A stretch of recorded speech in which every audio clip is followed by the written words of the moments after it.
अस्सलाम वालेकुम। मेरा नाम है डॉक्टर यूसुफ और आज हम बात करने वाले हैं एक बहुत ही कॉमन और अहम टॉपिक के बारे में जिसको ऑस्टियोआर्थराइटिस भी कहा जाता है, यानी कि घुटनों का दर्द। एज़ यूजुअल हम बात करेंगे कि ये किन लोगों में ज़्यादा कॉमन होता है, इसकी कॉमन वजूहात, तरीक़ेकार इलाज और आगे के इसके मसले मसाइल। ठीक है, तो सबसे पहले हम बात करते हैं कि भाई ऑस्टियोआर्थराइटिस होता क्या है। देखिए, आर्थराइटिस एक कॉमन टर्म है जिसका मतलब है जोड़ों की बीमारी। ये अलग अलग टाइप्स की होती हैं और जो मोस्ट कॉमन जो होती है, जो सबसे ज़्यादा देखी जाती है, वो है ऑस्टियोआर्थराइटिस, जो कि घुटनों में होती है। ठीक है, बाय डेफिनेशन आर्थराइटिस वो किसी भी जोड़ में हो सकता है, लेकिन सबसे ज़्यादा ये घुटनों में देखा जाता है। और मर्द के मुकाबले में ख़वातीन में ये बीमारी ज़्यादा देखी जाती है। होता क्या है कि क्योंकि हमारे जो जॉइंट्स हैं, वो उनकी जो सरफेस होती है वो एक तरीके से शीशे की सतह होती है और हमारे जॉइंट्स के अंदर एक तरीके से फ्लूइड होता है। तो जो शीशे की सतह होती है वो एक दूसरे के ऊपर ग्लाइड करती है और जो फ्लूइड होता है वो एक तरीके से ऑयलिंग का काम करता है, ताकि हमारे जॉइंट सारे आराम से ऊपर नीचे होते रहें। हमारे घुटनों में इसका सबसे इम्पॉर्टेंट एलिमेंट ये है क्योंकि ये है वेट बेरिंग जॉइंट। इसका मतलब है कि ये वो जोड़ हैं जिन पे पूरे जिस्म का जोर आता है और मैक्सिमम वहाँ पे मूवमेंट होती है। क्योंकि हम चलते हैं, भागते हैं, जो भी करते हैं, हमारे पूरी बॉडी का जो जोर है वो उन जोड़ों पे आता है। सबसे ज़्यादा स्ट्रेस इन जोड़ों पे आता है। ठीक है, यही वजह है कि वो लोग जो कि थोड़े से ओवरवेट हैं या जिनका वज़न ज़्यादा है, उनमें ये प्रॉब्लम ज़्यादा होने लगती है। तो वक्त के साथ साथ इन लोगों में शिकायत ही होती है कि भाई घुटनों में दर्द होना शुरू हो जाता है। और होता ये है कि जब वो ज़्यादा चलते हैं या ज़्यादा चहलकदमी करते हैं तो घुटनों में दर्द शुरू हो जाता है और उन्हें बैठना पड़ता है। वक्त के साथ साथ ये मसले मसाइल बढ़ते रहते हैं। और हो क्या रहा होता है, जैसे कि मैंने बताया था कि जैसे हमारे जो जोड़ हैं उनकी शीशे की सतह होती है, तो वो घिस घिस कर वेट की वजह से वो रफ़ हो जाती है। अब ऐसी कोई चीज़ नहीं है जिससे उस सतह को आप दोबारा पॉलिश कर सकें या वो प्रॉपर ठीक हो जाए एक तरीके से, क्योंकि वो तो कुदरती तौर पे जोड़ हैं जो कि आहिस्ता आहिस्ता घिस चुके हैं। तो ऐसी चीज़ों में जो पहला तरीक़ेकार इलाज होता है वो ये होता है कि सबसे पहले आप रेकमेंड करते हैं कि वो लोग जिनका वज़न ज़्यादा है वो थोड़ा सा वेट रिड्यूस करें।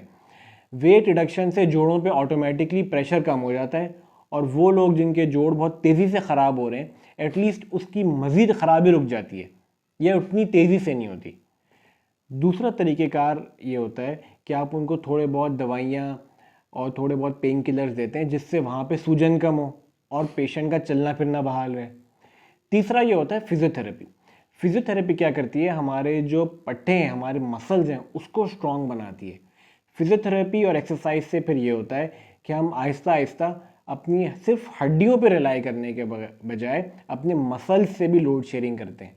तो अगर पूरे जिस्म का वेट मसल्स भी शेयर करने लगें तो उससे फिर हड्डियों पे जोर कम आता है और आहिस्ता आहिस्ता हमारा आउटकम बेहतर हो जाता है। लेकिन ये सब तरीक़ेकार होते हैं थोड़े बहुत कंट्रोल के लिए। अगर मरीज़ वक्त के साथ साथ चलता रहेगा तो ये अमूमन बीमारी स्लो डिस्पाइट ऑल ट्रीटमेंट्स थोड़ी थोड़ी बढ़ती रहती है।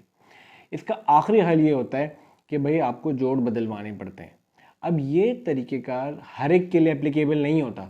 फॉर एग्ज़ाम्पल, वो मरीज़ जिनको ज़्यादा शिकायत ना हो और वो बोलें कि भाई डॉक्टर साहब मुझे हफ्ते में 1-2 दफ़ा गोली खानी पड़ती है, बाकी मेरा घर के काम और रूटीन की एक्टिविटीज़ पूरे हो जाती हैं मुझे, तो उन ऐसे लोगों को फिर ऑपरेशन की ज़रूरत नहीं है।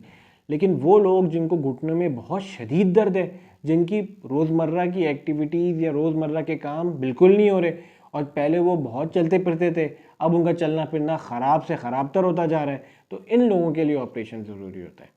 ये ज़रूर है कि जो जोड़ों की सर्जरी है और जो घुटने रिप्लेसमेंट वाली सर्जरी है ये काफ़ी एक्सपेंसिव है, क्योंकि जो हमारे जो इम्प्लांट्स आते हैं वो काफ़ी एक्सपेंसिव आते हैं। लेकिन ये है कि इनके रिज़ल्ट्स बहुत अच्छे हैं। आप 2 से 3 दिन बाद बहुत बेहतर फील करते हैं और आहिस्ता आहिस्ता आपका चलना बहाल हो जाता है। वो लोग जिनको ऑस्टियोआर्थराइटिस की बीमारी है, मैं उनको यही रिकमेंड करूँगा कि आप थोड़ी बहुत अपनी एक्सरसाइज, फिज़ियोथेरेपी कंटिन्यू करें। अपना थोड़ा सा वेट रिड्यूस करें ताकि जो आपकी प्रॉब्लम है मज़ीद बढ़े नहीं। और एक चीज़ कहा जाती है कि बहुत ज़्यादा घुटने बेंड नहीं करने, जैसे कि आप ज़मीन पे बैठेंगे और उठेंगे तो आपको बहुत दर्द होगा, वॉशरूम में अगर आप नीचे बैठ जाएंगे तो आपको बहुत दर्द होगा। तो ये रिकमेंडेड है कि आप चलें तो सही है, लेकिन सीढ़ियाँ कम से कम हो। अगर आप फर्स्ट फ्लोर पे रहते हैं तो इस तरह से काम हो कि एक ही चक्कर में सारे काम हो जाए, बार बार ऊपर नीचे ना करना पड़े। और दूसरी चीज़ कि अगर आप वॉशरूम वगैरह भी जाएं तो कमोड यूज़ करें, नीचे ना बैठें। तो ये कुछ थोड़ी सी एहतियात है, थोड़ी सी ट्रीटमेंट है, थेरेपी है, और आखिरी हल जो है वो जोड़ों की रिप्लेसमेंट है। मैं उम्मीद करता हूँ कि आज का ये टॉपिक आपको पसंद आया होगा। कोई भी और टॉपिक जो आप मुझसे डिस्कस करना चाहें वो आप कमेंट्स में लिख सकते हैं और इंशाल्लाह हम कवर करेंगे। जैसे पहले थैलेसीमिया की रिक्वेस्ट आई थी और वो हमने कवर कर लिया था। आज के लिए इतना ही। लाइक और सब्सक्राइब कीजिएगा। तब तक के लिए अस्सलाम वालेकुम।